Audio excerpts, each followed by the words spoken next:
What is up, everyone? Welcome back to another video today, and in this video we are doing the 46th installment of Random Model Airports. Today we're going to be doing the St. Louis Lambert International Airport.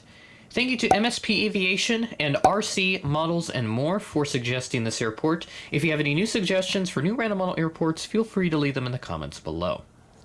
Not 100% sure if this is the biggest airport that I've done on this series yet, but it is definitely pretty big. This is one of the medium-sized airports that also once used to be a hub airport for a now defunct airline. So let's go ahead and take a look at some airport history. Aviation in St. Louis began as Permanent Aviation Field and Dirigible Harbor, I believe is what it's called, opened all the way back in 1909. Nearby area of land was then leased in the 1920s. This was named St. Louis Flying Field. It was led by Olympic golfer Albert Bond Lambert, and this would become the current St. Louis Airport. This is the first airport to have an air traffic control service, though it was very rudimentary. They used flags for communication before radio became more commonplace. The name was changed to the Lambert St. Louis Municipal Airport in 1930, and the first terminal building would open up just a few years later. Over the years, St. Louis became home to McDonnell Aircraft and Curtiss Wright. McDonnell Aircraft eventually becoming McDonnell Douglas and being absorbed into Boeing by 1997. A new terminal was constructed in 1953 with a triple dome design. That's the current terminal that now is on display today. Very similar to the TWA Flight Center over in New York. This terminal was then expanded in the mid-60s. And then you had Ozark Airlines coming along in the late 50s and establishing a hub here.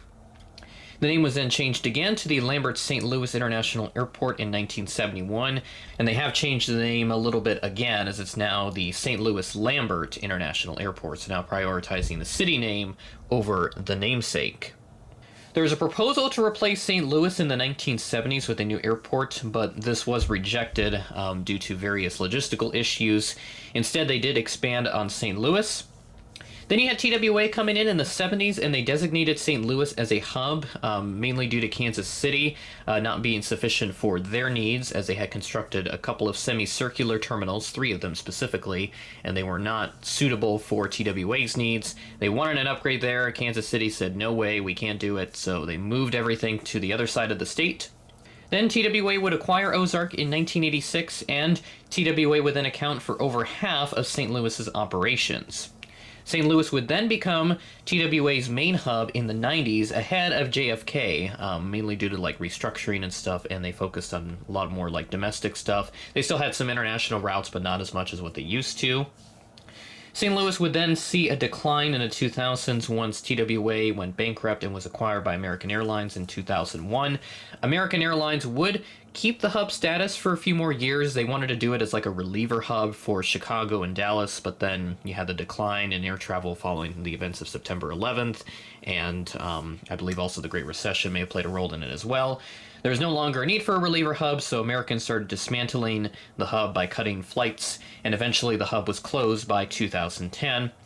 And St. Louis did used to have more concourses. They had A, B, C, and D. B and D have since been closed, so that means you only have concourse A and C, and then there's also a separate terminal that was built for Southwest when they came around, and they have since made St. Louis a focus city, so St. Louis has seen a nice rebound in passenger traffic in recent years due to their growth. St. Louis still is a hub, but it's now for Southern Airways Express, which is a very small airline, nowhere near the gargantuan that TWA was when they were around. Now taking a look at some new services that are coming to St. Louis over the next several months. Air Canada Express will be beginning service to Montreal on May 1st of 2024, and then Southwest will begin numerous new services, some of them seasonal, to the following destinations. San Francisco on March 7th of 2024, San Jose del Cabo on March 9th of 2024, West Palm Beach on March 9th of 2024, this is a resumption. Burbank will begin on June 4th, 2024, and then Norfolk and Savannah will resume on June 8th of 2024. And if you see that asterisk, that indicates that it is a seasonal service. That was quite a long intro, but what you're taking a look at right now, this is Concourse A, mainly for Delta, United, and also Air Canada Express that you see right down there. So we're going to go ahead and start off at this side of the terminal, and then we'll work our way around before we round everything out and move on to Concourse C. Let's get started. At Gate Alpha 2, we have this Delta Boeing 717-200 coming in on a service from Detroit as Flight 2871 at 12:51 p.m. had to be scheduled 1:14 p.m. arrival. Over at Gate Alpha 4, we have this Delta Airbus E319 coming in on a service from Salt Lake City as Flight 1309 at 1:02 p.m. had to be scheduled 1:24 p.m. arrival. At Gate Alpha 6, to complete our Delta mainline lineup over here, a very nice lineup if you will, we have this Delta 737-900ER coming in from Atlanta as Flight 1259 at 2:11 p.m. had to be scheduled 2:32 p.m. arrival. And this is one of the newer Delta 739s as well. I say newer in terms of when they've entered the fleet. I believe these are ex-Lion Air aircraft if I remember correctly, because I know Delta has been getting some 739s from the secondhand market and other airlines have used these, but I believe it's Lion Air that at least this particular Delta 739 once operated for, which is November 9056 Delta Zulu, the one that I'm representing here. Again, Alpha 8, we have this Delta Connection Embraer 170 coming in from New York LaGuardia as Flight 5656 operated by Republic Airways at 2:33 p.m. had to be scheduled 2:56 p.m. arrival. And yes, I'm sure you've probably already seen this, but I tried to set this up like a square, but of course I have to prop it up on its side, so that's why it's like that. But nevertheless, it did work out pretty well for at least the gate setup, so we'll certainly take care of that once we move to the next concourse. But now over here at Gate Alpha 14, we have this United 737 MAX 8 coming in from Denver as Flight 1315 at 4:19 p.m. had to be scheduled 4:31 p.m. arrival. Moving over to Gate Alpha 16, we have this United 737-700 coming in from Chicago O'Hare as Flight 3928, quite a high flight number there, arriving in at 7:21 p.m., delayed from a 7:05 p.m. scheduled arrival, so a 16-minute delay for this aircraft. At Gate Alpha 18, we have this United Express CRJ-200 in the Continental Globe livery, coming in from Houston George Bush Intercontinental as Flight 5278, operated by SkyWest, at 9:50 a.m., had to be scheduled 10:10 a.m. arrival. Our last United mainline aircraft is sitting here at Gate Alpha 19 with this United 737-800 in the Evo Blue livery, coming in from Houston George Bush Intercontinental as well as Flight 435 at 4:18 p.m. had to be scheduled 4:32 p.m. arrival. And we're back to the good old Air Canada Express. Love to use this model. I've now used it. I think this is my third time, maybe. I know it's at least my second, because I used it in Kansas City, but I think there may have been one under. I think it was San Diego I used that one in for the second time, so this will be my third time using this. But right here at Gate Alpha 17, we have this Air Canada Express CRJ-900 coming in from Toronto Pearson International as Flight 969, operated by Jazz Aviation, at 4:02 p.m., delayed from a 3:41 p.m. scheduled arrival, so a 21-minute delay for this aircraft. Over at Gate Alpha 15, we have this United Express CRJ-550 coming in from Chicago O'Hare as Flight 4416, operated by GoJet, at 7:20 p.m., had to be scheduled 7:39 p.m. arrival. Our last aircraft here at Concourse A, we have the Delta Connection CRJ-900 sitting at Gate Alpha 3, coming in from New York LaGuardia as Flight 5473, operated by Endeavour Air, at 6:31 p.m., had to be scheduled 6:50 p.m. arrival. And that will do it for Concourse A. Most of the flights in this airport update are from Tuesday, November 14th. There are a couple exceptions as I wanted to get some more aircraft in and also get that international flight, which I'm sure you all know which one I'm talking about since we are doing St. Louis. So let's go ahead and move on to Concourse C. And welcome to Concourse C at the St. Louis Lambert International Airport, home to American, Spirit, Alaska, and Frontier. Starting off at Gate Charlie 6, we have this American Airbus E319 with the CFM engines, coming in from Charlotte as Flight 2486 at 1:16 p.m. had to be scheduled a 1:45 p.m. arrival, arriving 29 minutes ahead of schedule. Next to that, at Gate Charlie 8, we have this American 737 MAX 8 coming in from Miami as Flight 1594 at 11:50 p.m. had to be scheduled 11:56 p.m. arrival. Continuing on at Gate Charlie 12, we have this American Airbus E319S, the Sharklet variant, coming in from Philadelphia as Flight 2936 at 8:15 p.m. had to be scheduled 8:39 p.m. arrival. Next at Gate Charlie 18, we have this American Boeing 737-800 coming in from Dallas-Fort Worth International as Flight 1870 at 3:03 p.m. had to be scheduled 3:16 p.m. arrival.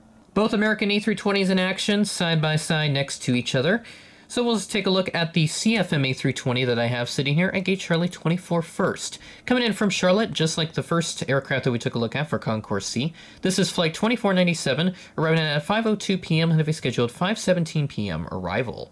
And here's the IAE variant parked at gate Charlie 28, coming in from Phoenix Sky Harbor as Flight 890, arriving in at 11:51 p.m. on Tuesday, ahead of a scheduled 12:15 a.m. arrival on Wednesday. Hopefully Gemini Jets does the American A319 with the IAE engines. Last aircraft on this side of Concourse C, we have the Spirit Airbus A320neo, coming in from Orlando International as Flight 1801 at 3:17 p.m. ahead of a scheduled 3:34 p.m. arrival. And this aircraft does have the cockpit mask on it, and I will be getting that aircraft from Gemini Jets. Skipping back to gate Charlie 19, we have this Frontier Airbus A321 coming in from Las Vegas as Flight 2094 at 1:57 p.m. ahead of a scheduled 2:25 p.m. arrival. Rounding things out at Concourse C, at gate Charlie 15, we have this Alaska Boeing 737-900, substituting my One World 739 for a regular livery here. This aircraft arrived in from Seattle as Flight 388 at 1:42 p.m. ahead of a scheduled 1:49 p.m. arrival. And there is Concourse C, relatively, not necessarily quiet. I'd say it's about 2/3 or so full, maybe 3/4 full. But there's definitely some empty spaces for where gates used to be. This whole area right here, I believe, is for all like the commuter stuff, like all the prop aircraft. I think like Cape Air would park here and all that stuff, but didn't see any Cape Air flights on the schedule, so I don't have to worry about that for this update. But maybe I'll come back when I get more of like the Tecnam Traveler aircraft, the P-2012s and all that, and get more Cessna 402s, 404s, whatever, all that good stuff, just to try and add the variety in those airport updates whenever Cape Air is applicable. So now let's go ahead and move on to Concourse C with a whole bunch of Southwest and our transatlantic flight. And welcome to Concourse C, the heart of Southwest operations here at St. Louis, and of course our transatlantic service off to the right. We'll go ahead and start off over here and we'll make our way around going to the right. Starting off strong with this Southwest 737-700 wearing the Maryland 1 livery. One of the last few state liveries that's still remaining on the 700s, as most of them have been transferred over to the 800s.